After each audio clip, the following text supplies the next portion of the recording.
video. It's Guido coming at you with a tactics talk, and I've got a series of reviews for a new player as far as the channel goes, Marshalmatt from Karma. You can see his stats right there, and it's time for stat sheet. No, I'm just kidding.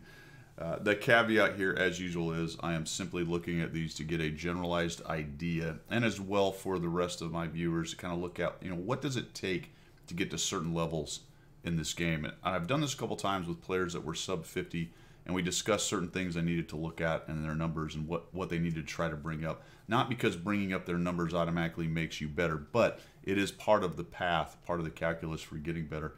And I thought this one was interesting because Marshalmatt's actually a pretty darn good player, but I wanted to compare that to me, so a 58% win rate to a 52% win rate, because a lot of people are interested in, how do I get to X level?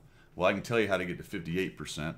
I have a pretty good idea how to get to 60 and above, but of course, I'm not there. So there's probably more to it that I may not know, but we can definitely talk about from anywhere in the 40s up to 58%. So let's take a look at Marshall here. He's got 30,000. I've got 75,000. He's sitting at 52%. The interesting thing about this game, there's a lot of interesting things. The interesting thing to me about the win rates in this game is that everybody basically lives between 46 and about 56%. Nearly everybody in the game is in that 10% spread. And to a large extent, that is where this whole idea comes from that, RNG is the only thing that matters. It doesn't really matter how good you are. It only matters what your teams are doing. And you'll be randomly distributed between 46 and 56 no matter what you do, which is ridiculous. What it really means is that the skill spread, the entirety of the skill spread of this game lies within 46 to 56%. And that's interesting because a 56% player is so much better than a 46% player. It's hard to quantify and describe unless you really understand that everyone lives in that small distribution of percentages.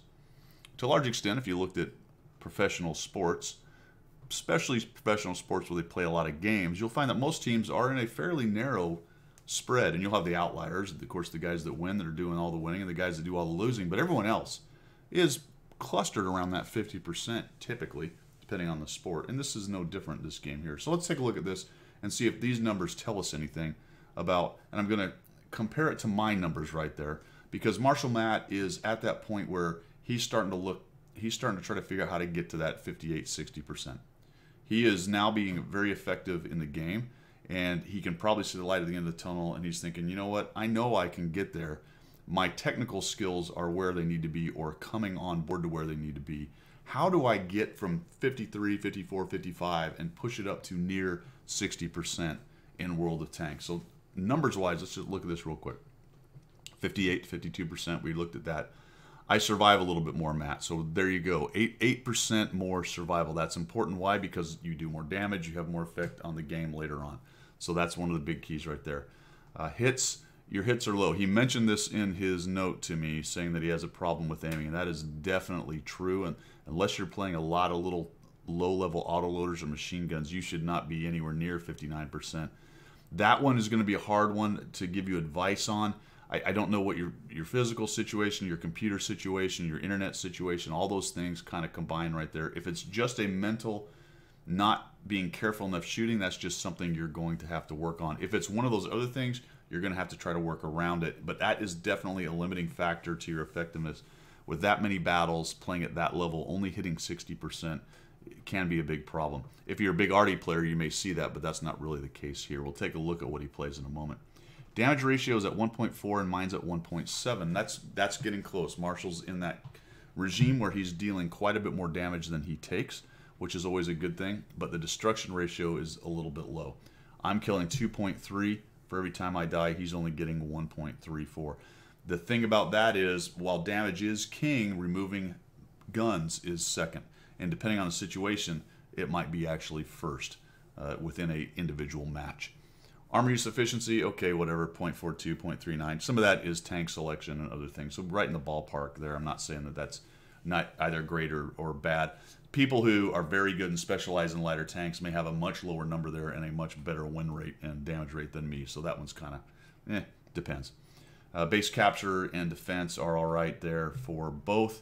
You see I've got a lot more capture, but I will tell you that my defense has been coming up much faster than my capture is going up lately, because that is basically all I do is go back. So we swing this around. It's a little bit goofy to figure this out, but he's got an average of 590 and 879 experience for me. That's one of the biggest indicators there of skill.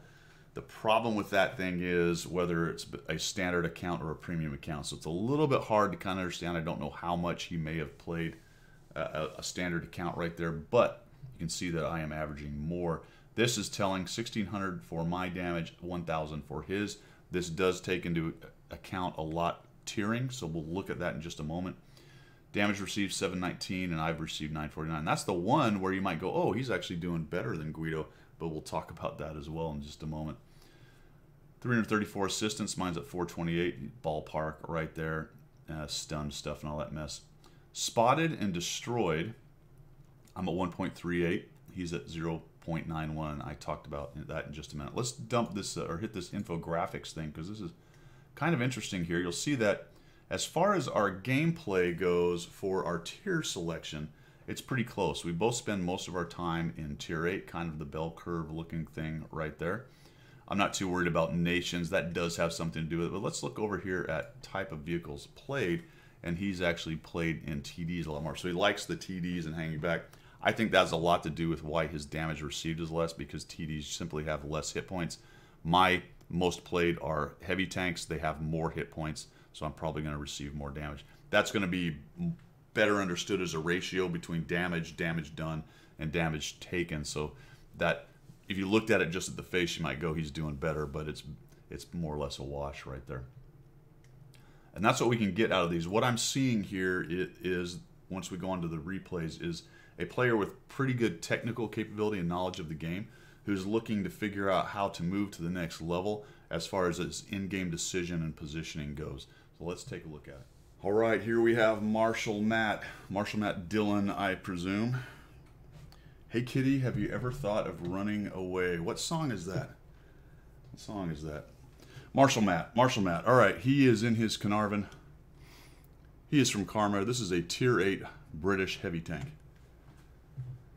Marshall sent me a SCAD. That's a technical term for a lot. It's a term my dad used. Usually used it in the context of a lot, so I don't know. Anyone use SCAD? Anyway, send me a lot. Got a lot of replays here. And several different tanks. It's going to be, I think, 4 different tanks that we're going to talk about right here. And he has loaded into Abbey, headed over to the west side of Abbey. Right now he sees a Su-101. He's taking a pot shot at the FV 4202. So I think this is good positioning. In general, Matt's positioning is strong. So he comes over where he can make a difference. There are 3 artillery in this game, unfortunately, he's got to deal with. So he's going to go low, and he sees some guys moving forward. Looks like the Rev is taking him on. So he's going to come down here, and he's going to put his side armor out. So right away, Matt is pretty good technically, but I would tell you right here, instead of bringing out your side and letting that guy shoot at your side, why not just do a small curve inward right here and put your front armor to him angled. Take a shot at the ML. So we'll see what happens. He puts a shot into the mill, get on him. The Rev just dies horrifically. And here comes the Emil. He's got an FV to his side. And right now, they're outnumbered a little bit. There's a T10 and an AMX up top. So they should be all right. Those are the 2 tier 9s. And there's a WZ back here. And there's a 4202. So let's see what Matt does. Again, bringing your side armor out. I would not have done it that way. And that's an Emil. So he's definitely going to have another shot.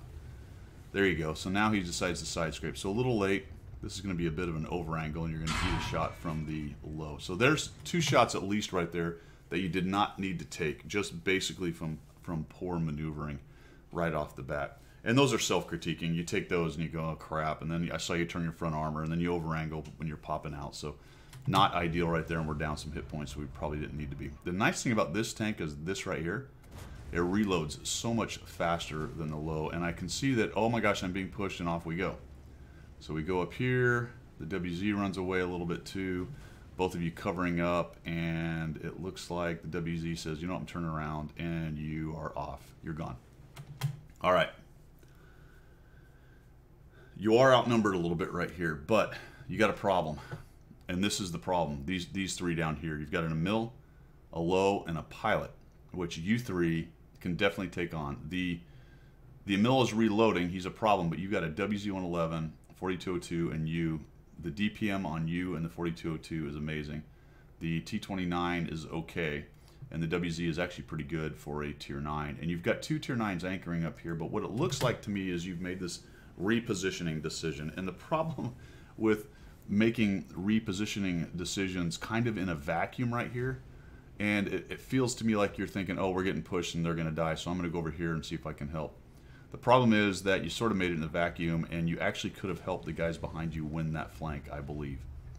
So we're going to come over here and kind of compound our mistake by driving out to where I can be shot by the E-25 who's reloaded. Thinking about going in, except the 65T is there, and I'm pushing in. Okay, I'm going to get a shot there. Nope, not quite into the lower plate like I want. And then here comes the 65T. I'm going to shoot him, and boom, I'm done, just like that. So I've only done 835. I went to a flank, a couple bad decisions as far as trades go. Then I make the, air quotes, repositioning decision, and I sort of compound that with driving right into a couple shots. So that gets to the crux of talking about trying to be more consistent in this game. And a good example of okay damage at 835, but out of the game real early based on a couple decisions. And I just want to go back real quick to the repositioning decision. I think between you and the 4202 and the WZ, you could have killed that push down there and then come back up here and help potentially the T10 and the M451 later on, because they were going to be able to hold those guys for a little while. And it becomes a question of, all right, I have two problems. I got a problem over with the T10 and his fight, and I have a problem where I am right now. And you have to decide whether you can actually help that problem where you are right now, because your repositioning time is taking your gun out of the battle. And I really think you should have stuck in there and helped them beat that low, the Emil, and whatever else was over there. I think the repositioning decision was wrong on that one. Even though it was not a great position overall, you were a little outnumbered over there. Definitely could have helped them beat that flank. So let's move on to the next one. Think about that, the repositioning decisions. All right, number 2, he's in his Lorraine. He is on Province, awful, terrible map. He's bottom tier in a 357 in his French autoloader, the Lorraine, a premium tank. Now, I selected these basically at random, although it's going to be 4 different tanks, just so I could get a general overview of your gameplay here. So we'll be concentrating on some general overview kind of ideas, although we'll hit some specifics as we go here as well. That way I have a better idea of you as a player, and when you send in any others, or if I'm able to dig through some more of the replays, I can really give you some more specific examples for tank types. But I'm already starting to see kind of a series of the same events right here. So a theme, if you will. So we've got the Lorraine going across, nice fast tank. He's reloading. He's gonna be reloaded as he makes the corner here. Come up around the corner, and excuse me, I think this is a good initial position. It's a fast tank. It can get over on this side. It's got decent spotting, especially on this ridiculous map, and you should be able to do some good work. So let's see. Marshall Dillon is coming up here. It's Marshalmatt. Marshalmatt Dillon coming up here, looking for Miss Kitty. And he's going to go up to the top. Stay low right there. That's the right idea. You don't want to go too high because you don't want your turret to get spotted. Sometimes they will push right into this area, so do not be surprised if you run into a tank right at the corner attempting to stuff you. I've seen that happen. You're going to come up here to what is a pretty common bush. You can also expect this to be blind fired by either TDs, even just tanks or artillery. And the T-54 is right in there. That was weird. I don't know if you use shift for your zoom. You zoomed right down into the ground. But in any event, we're off to the races. Here we go. We got a T-30 over there. Quite a bit of help. There's a KV-4 coming up with a T-54E1, another heavy down at the bottom doing something. I'm not really sure what he's doing down there. Oh, dying. The KV-4 is dying. That's his plan. He's been spotted. More than likely there's a scout up on the edge, or a medium on their edge right there, spotting your guys coming across. So nothing going. We'll see you reposition. I think this is a good decision. The T-44 is on the ramp over there getting some good lights. The question is how many more tanks are over here. And I would not have gone straight at them right here. I think I would have come low and got into this bush first just to see if you can't help or see somebody down there. But as it is, you're going to push forward. Coming on in here. right up to this, and this is a good place to start. We're going to come around the corner, and we don't see anything. That's interesting, actually, especially with the number of big TDs and things that are probably camping back there. Remember, between the T30 and that 110E3, they can ruin your day pretty quickly. Sort of surprised you didn't get spotted there. You've got guys over on the other side, and right off the bat, you kind of have a problem here team-wise. You've lost a couple of guys, but you did not send, not you personally, but your team didn't send anybody far enough up here to kind of spot. So they've given up this entire ledge up here, much like their team has, interestingly enough. And it's all TDs sitting back here, which can be swept by fire from across if they happen to expose their side. So kind of a weird setup as far as this one goes. Regarding the amount of room that each team has given up, and you're really kind of spending a lot of time looking here. And I would watch out for this because I'm going to try to get zoomed out. Look how exposed you are to anybody coming around that corner. I would have tucked up behind that building. I probably wouldn't even be up this far, to be quite honest. For the moment, I might be back here. I am a more aggressive player, but I think you're really hanging it out a bit right here. Looking for the 4202. He's behind a building. And we spent a lot of time, this entire game, we spent a lot of time. Uh-oh, something spotted. And I have no idea why you didn't get shot right there, to be quite honest. That was a little bit weird. Very lucky. But now they know you're here. You got a T-34B, a 110E3. You do have some backup behind you. And the 34B is side scraping. Now, I don't know if you noticed that, but he just shot. 34B just took a shot. That's an opportunity to pop out and maybe get a shot on him right there. He's repositioning. He's got a nice side scrape there. I think you might be looking for an opportunity to ambush the 110E3, and it's too bad you can't get him to fire. Watching him there. T-44's coming up. That's the problem with a forward position like this. You're just kind of trapped right now unless you want to pop out and try to start trading a little bit. Might have been worth a trade on the 34. Depends on how side scraped he was in there. If you could have got a shot on him. Unknown, really. And now you've got to deal with the RHM, because if he can sneak a shot in there, that would not be good. And now you're about to be proxy. The 110E3 actually moves forward and finds you right here. And now you're thinking about trying to get around this dude. This actually works out. This was a little bit strange decision to me. You sort of go right in there and then past him. I guess that's okay, because what it does is forces him to make a run for it. And none of your buddies finish him off. And now we're on a reload. Now we're getting artied. Interesting there, right? The direction the arty came from. So there's actually an arty up here somewhere, or either down here or up here. This was not a bad decision. Not a bad decision. Just take that opportunity to run away, try to get around behind over here, and we keep going.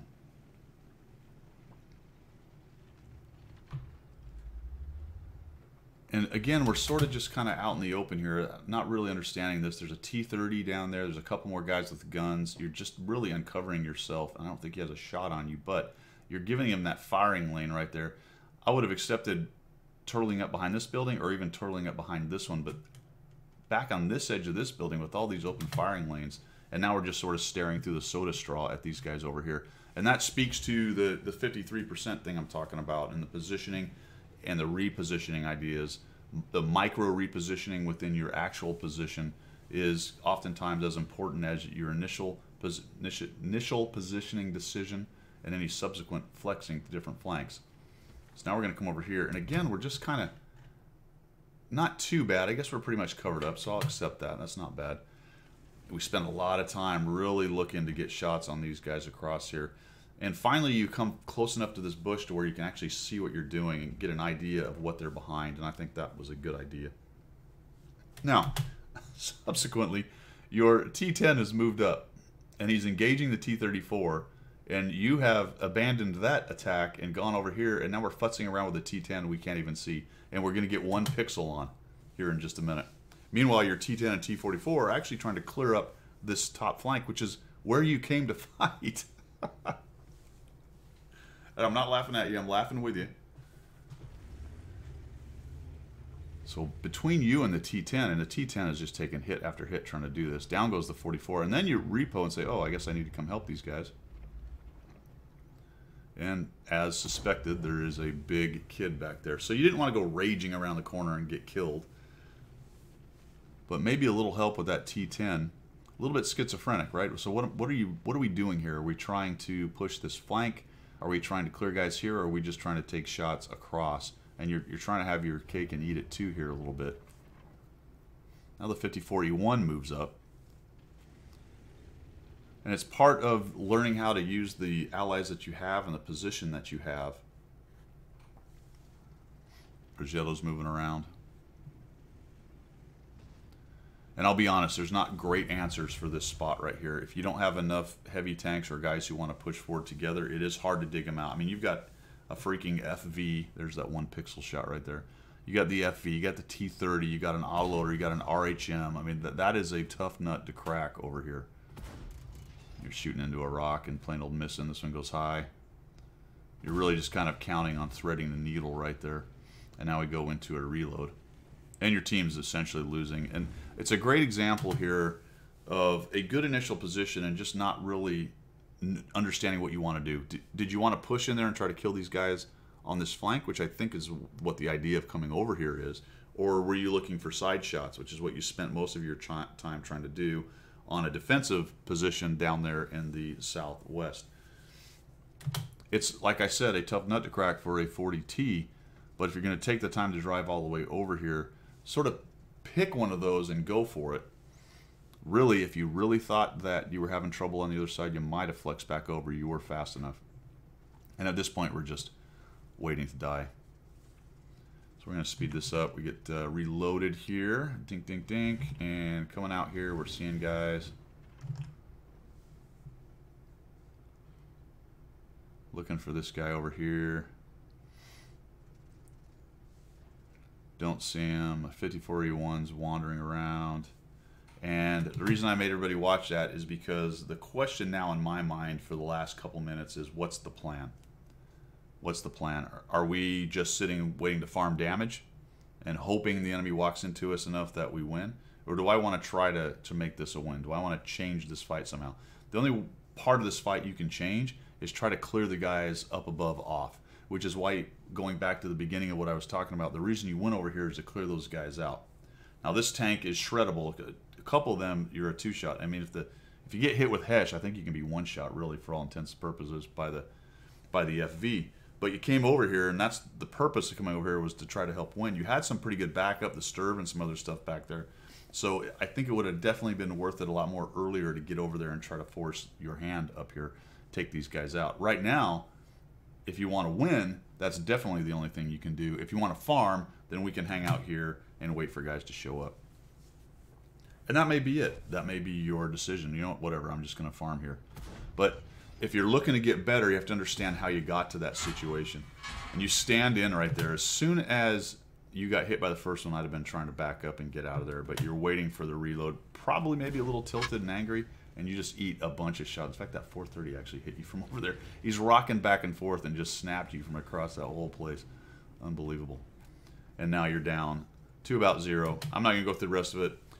Really kind of illustrates and backs up a little bit what we talked about on the first one. Good initial position, but a bit hesitant and kind of not really understanding the tactical situation of what's going on. Or even if you do understand it, not really putting 2 and 2 together and trying to say, all right, I need to do something at this point right now. Repositioning and flailing back and forth is fine, but you don't reposition in a vacuum or in a blanket. That would be weird. Maybe you do reposition in a blanket, in a vacuum, and you've got to have a plan. Now, you can change your plan. That's fine.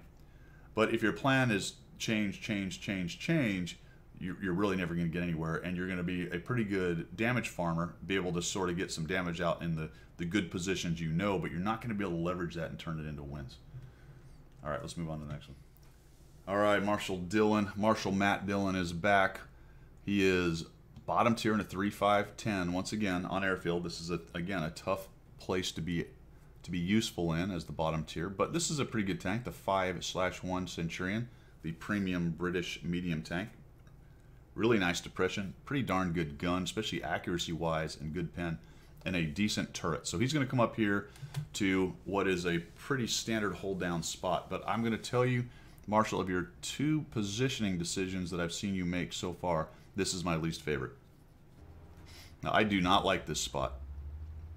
for a lot of reasons. You're going to get a nice shot here, though. This is the good part of the spot. Unsuspecting people who get lit up as you come up and over, you can often get a free shot or two. But you are now known. You're a known entity. They see you. Probably would have just shot through that stone. The reason I'd shoot through stones like that, at least initially, it's probably going to stop the shell really from getting there with any kind of power, but it will get rid of the stupid stone. And the next time I pop up, I won't have to deal with it. And I certainly won't have to come up as far as you did. And so we're going to continue coming up here looking for shots. This is really dangerous. Very lucky you didn't take a hit. And back down. And like I said, so I don't like the initial position right here. It's okay, and I do understand people need to be there, but you've got a pretty good amount of tanks. Really, this battle is what matters on this map. If you lose quickly in the south, then this position becomes a bit of a problem, obviously, because you get flanked. Rarely does anyone push around the south because they just get wrecked by TDs and RD and everything else. And this is just a skirmish up on top. Winning this top does not allow you to push over and up into them because it's just completely shredded by crossfire. Winning the top goes ahead and lets you move down to the south, and then you've got to push into their TDs or their campers. This whole fight is basically, as far as I'm concerned, useless, which isn't to say it doesn't need to have people there. I just say don't make that be you. Let the other clowns skirmish up here. Now, some very good players will come up here and absolutely shred. It's because they're able to pop and snap and do some things that I'm not that good at. So if that's your game, then by all means come up there and pop and shred and do your snapshots. But I don't know really with your hit rate if that's you, right? So you've got to some extent look at your own skills, although I don't make that my only determination, because the situation on the map, as I talk about, the tank makeup, the tier makeup, where I am in that position are all important. So I've been yapping and yapping and yapping, and we're getting into about 2.5 minutes in the game, and I'm thinking, all right, the same question I've asked you before, what's the plan? We're just going to keep working this? Maybe that's the plan. Maybe that's a good plan. Here comes a T-49. This guy's going to zap you. Oh my God, I just hate T-49s. Had that been me, I know this is not all about me, but had that been me, I would have been pinned for 9. Ouch. So you're angry, you pop up, and you had to know one of those, how many are back there? I don't even know. At least 2, maybe more tanks, was going to get a shot on you if you came up and over. So bad trade, right? Irritated maybe that the T-49 snapped you like that, wanted to go put another shot into him because, quote unquote, he's on reload. Good thought, but you had to know that you were going to get shot by multiple enemies over there trying to make that trade. So while your technical skills are pretty good, on occasion you're making really bad trade decisions. Got an MSM right here, an ISM. All right, this was an interesting one to me. You're going to auto lock that guy, auto aim this guy, and you're going to back up and look for a shot. But what's actually happening here is it's locked center of mass. So I'm going to start this in just a minute, and you don't have a shot. Whereas you might have, well, actually your elevation won't quite let you get there. But this is what you're looking at right here. I would have been doing this, trying to get this shot, instead of going auto aim. You may have thought you'd be able to back away from the terrain enough to get that shot based on his reverse speed. So let's see what goes on here. Now it's hard to do. And it looks like he just plain old gets away. So you wouldn't have had the shot, and actually you needed to back away from the rocks, by the way, right? If you'd have backed away from the rocks out towards the 257, you might have got a shot. However, you also might have exposed yourself to a charging in ISM, so this was probably a better decision. Yep, he was waiting for you to back up enough that you could get a shot. He takes a shot, you go in, poor selection. Oh geez. And then you stand in on him, and you get a shot, and you get wrecked because you stood in. So again, a tendency a little bit here to come in, look for my shot, and try to back out way too late. Just taking extra shots that you don't need to take. I like the initial position okay, not my favorite. I like that you reposition, but some really bad trade decisions in there. Starting at the top, where you got hit by the Scorpion, and then coming down to the south here. Ends up with 658 and limited effectiveness in what's going to be clearly a raffle stomp right there. All right, let's move on to the 4th example. Okay, 4th and last example is a pretty good game in the Sturv S1, which is a Tier 8 Swedish premium TD with the Siege mode.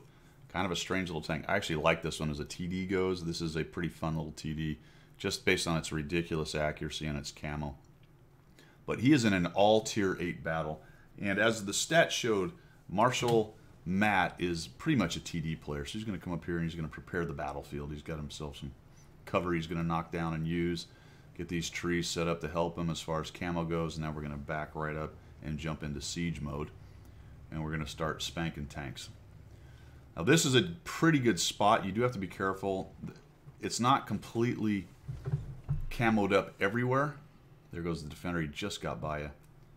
So sometimes somebody comes over with decent, just kind of a bad aim right there, and that really speaks to your hit percentage a little bit there. Like I was saying, there are certain spots that they can pop up and over if you fire and they'll see you. And if you get seen here with 2 artillery and they're pre-aimed, you're going to have a big problem. Now, one thing to look out for here, Matt, is you're going to multiple times have shots on this guy. And what it is you get a little fixated on 1 or 2 tanks. When I'm in this situation, and it's hard because you can't see, I'm really zinging my scope around here. I need to find which one of these guys I can get a light on. And I'm going to tell you that defender is exposed multiple times. I really want a nice, easy shot. There we go. We go look for him. I'm like, oh, shoot, there he is. Got him. And unfortunately, that's what happens on defenders with the goofy angles. With T-32, I really think that T-32 is actually too low on the hill. It looks like, no, he's behind a rock. Oh, there we go. You actually can't see him. So you did have a shot on the T-32. Just failed to search quite enough. But it's a target-rich environment. We've got guys popping out in every direction. The thing about hitting them is typically once you hit them, they realize you're there, and they will tend to not pop out as much at the same spot, unless they're simply counting on numbers to keep you busy and not shooting them all the time. There's that defender again, so you know he's around. Oop, swing out there. There we go. And a good shot into his side. And you can see he's going to start maneuvering around a little bit because he's worried about his rear end sticking out for that Cairnavern that is coming up on the other side because his bush is not quite wide enough. You're too fat, Marshall. Just a little too fat. This is a nice job looking for the track, and it gets it. So he tracked him once. T-32 fixed it. He tracks him again. That, for all you guys watching and gals, that is a great skill to have. The S1 actually reloads pretty quickly, so he's able to, no kidding, permatrack and take down the T-32. Pinned him and crushed him, so that was really nicely done right there. Very obviously a skilled TD player. Now that's an interesting thing. We'll wax poetic a little bit here because you sent me, hey, give me some help on trying to get a little better. And one of the things about primarily TD players that they have a hard time dealing with is the maneuver game and the reposition game and that kind of thing. So we're going to see the 8.8 here, and he actually sees us. We shoot, and now we're going to try to get out of siege mode. It looks like you thought for a minute, maybe he didn't see me. Then he shoots and bounces, and he misses again, which is unusual for an 8.8. He must not be able to see you, and he gets jumped on by the WZ. So I would have actually stayed there. There you go, and now you're backing up. Once I saw that WZ going on him, I'd have gone back to siege mode and started shooting because he's going to be too busy to shoot at you. And even if he hits you once, you still got all your hit points. You're good. So the T-34-3, we turn back around, we look at him, and we go, oh, wait a minute, that guy's still alive. Maybe I can get a shot. I might have stuck with the T-34-3. That was a known quantity, and he was running around, exposing himself in the town, trying to deal with those guys. Swing back to the defender. All right, so this is an interesting part of the game here. Your team is starting to win, and you're kind of hanging back. All right, so start thinking about that for a minute. Your team is starting to win. You're sitting back here. I have quite a few videos, and I'm actually going to probably put another one up on active stirve, which is not a great idea, but you can be an active stirve. And this was a little bit... This one was a little bit weird to me. Now, this turns into a good game, and you do a nice job, but I'm trying to figure out why I would abandon this spot and go this way. Why would I not go forward and try to help my guys that are near deads clean this up? So we need to get up here where our power is. Let's clean this up. And then we have full freedom up above. Yes, they are starting to get down here and maybe scare you a little bit, thinking they're going to get the cap. But you got a JT, a Scorpion, and an RHM back here doing that. This is where the fight is. You've got to win this. I would have just moved up. I might even got on that ridge, hit siege mode and crawled up and over and started blasting away. Yes, you're going to be seen by artillery, but so are all these guys who are currently getting pummeled. So off we go, heading down here to do what, Marshall? What are we doing? Are we going over to save the FV? And the question then becomes, well, exactly why? He's probably all right. Your team does clean up the 26 E5. But the other part about going over here, position-wise, is I now, as I get up on this hill, especially once they clear their eyes out of the city, when I get up on the hill, I can start wiping out these TDs that are sitting on the backside. Because as these guys push down in here, these TDs are going to start taking pot shots at them. If these guys are smart, they kill a Karen and they come back through the town, and they don't give all these TDs shots. We're going to come over here and start shooting at these dudes. And like I said, you do an admirable job of cleaning these dudes up. Those ELCs are a pain. They are small. Look at this thing. It's just raging around, and this is a pretty good shot. That is a fast shell. I mean, you barely had any, there wasn't even any lead fire. You're basically pointed at the front of the tank, and you hit him. So very lucky, but a good shot nonetheless. So the Bat Chat is sitting up on that hill. And we're in pretty good shape. So the question then is, all right, where's the hit points, right? Where are the hit points? The hit points are all over here and maybe some up over here as well. And unfortunately, your dopey heavies are pushing into some very capable TDs. In fact, they may die without even seeing anything. That's a shot where you thought the Bat Chat was. You may have hit him. Another shot goes in there, but it doesn't die. I'm going to switch to travel mode and head down, and there you go. The Ferdinand and the WT just wiped out 2 of your heavies, who for some inexplicable reason decided to push in to bushed up heavies. Genius. And this is going to get into some pretty capable solo Sturv S1 fighting, but when you get to situations like this, the question is always, all right, what could I have done better where that didn't happen? And I definitely would have pushed with your heavies. Now, none of those TDs were spotted when they killed your heavies. But I'm just saying that your positioning decision-wise, you needed to push into where most of the hit points were. And boom, there goes the WT, the Tiger P gets it, and the Udes is backing up. And the good news is he actually gives you a nice shot here. Swing around, you're thinking, come on. Down he goes. Very well done. And here comes the Bat Chat. He's thinking he's going to make a run for artillery. He thinks he owns these guys. Unfortunately, he runs into Marshall Dillon. Shoots him in the side. Bat Chats do not turn very well, interestingly. They're quite fast, but they just don't turn very well. The S1's pretty... I see you trying to get away. The artillery's coming in, and down he goes. Your artillery. 55-51 takes him out. And now it's down to you, 2 artillery against 2 of their TDs and 1 of their artillery. And off we go. That was a bit dangerous, although I think both the artillery had fired. So if you had seen 2 come in there, then good on you. I might have hidden in that little crevice a little bit longer. But you did need to get out and reposition and get somewhere else.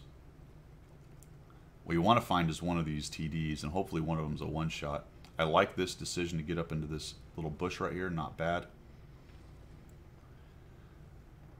But I will say that I would not have left my bum hanging out right there, because they very well may have the Ferdinand or somebody coming up around here, which is one way I would go if I was a TD. He may have already been up here hanging out, and so if he comes around that corner and sees your butt hanging out, you're done.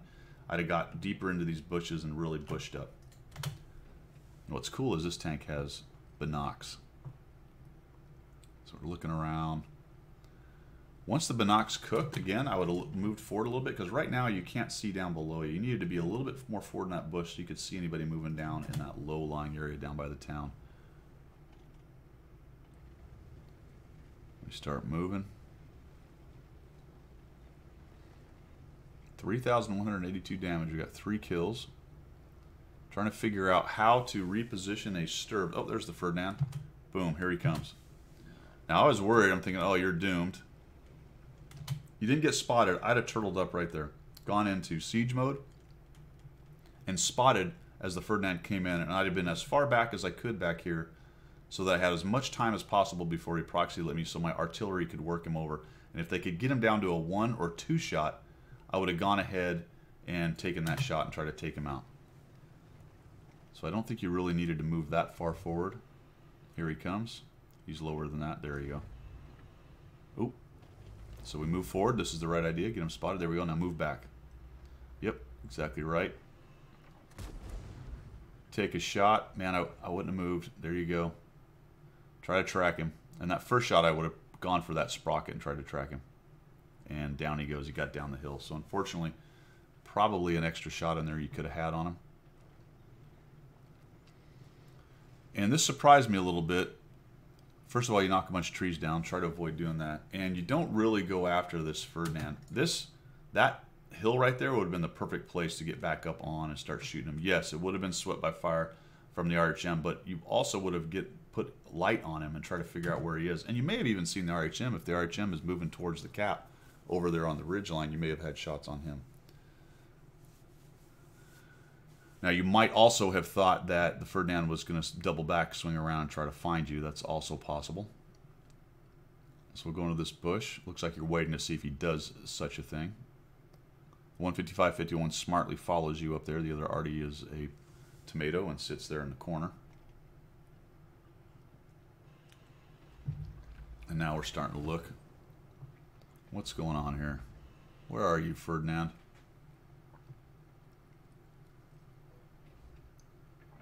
Pretty soon you're going to need to reposition. We'll actually speed this up because it takes a while to go. See a lot. All right, there we go. Now we're moving back down. And you find the Ferdinand. He's just torn up your artillery. Your 155-51 takes a shot in there. We come in here. We mess around a bit here trying to figure out how we're going to get our camo as best we can. And we're probably also worried about the RHM showing up on our side. Don't quite have the depression we want to use this ridge, so we're messing around with that. And there we go. And we wait. And then we go into travel mode and we push down looking for the Ferdy. Well, where are you, Ferdy? Knocking down a tree. That was not good. I would definitely avoid knocking a tree down. Moving forward, looking for Mr. Ferdinand. Where are you? Oh, guess what? Thank you. Now that was huge. Good on you. They went for the cap. Here comes the Ferdinand. You got spotted. Blap. Somebody shoots in. There's the artillery shooting in. And we're going to go by the Ferdinand, who actually gets a shot on you. Go back to siege mode. Ferdinand loses his tracks. That's a bug in the game, and do a pretty nice job as he's turning. I'd have just stopped right there and tracked him. There we go. Down he goes. Moving around in siege mode. Then you think better of it. Go to travel mode, and we're out. So we avoid the artillery. We do not die. There it is. Nicely done at the end there. Just a good awareness of TD tactics, being as sneaky as possible. I would have been more aggressive against the Ferdinand, but you may have eaten the shot by the RHM. So as it was, your technique of going at it may have been actually better. Now, this was an interesting decision here. As you come up and you're going to end up finding the artillery, and we go into siege mode. Oh boy, this is not good. Oh boy, nope. Oh no. So I wouldn't have come right up the middle. You had 2 minutes. I think the better approach would have been to come up on the side here, maybe in these bushes, or maybe climb up here and use these bushes up here as well. Definitely, if I spotted him, I'd have kept moving, not tried to go into siege mode. You couldn't see him anyway right there, so you end up dying. I'm going to let everyone at home see this because it's pretty funny. The M4043 is coming in. Where is he?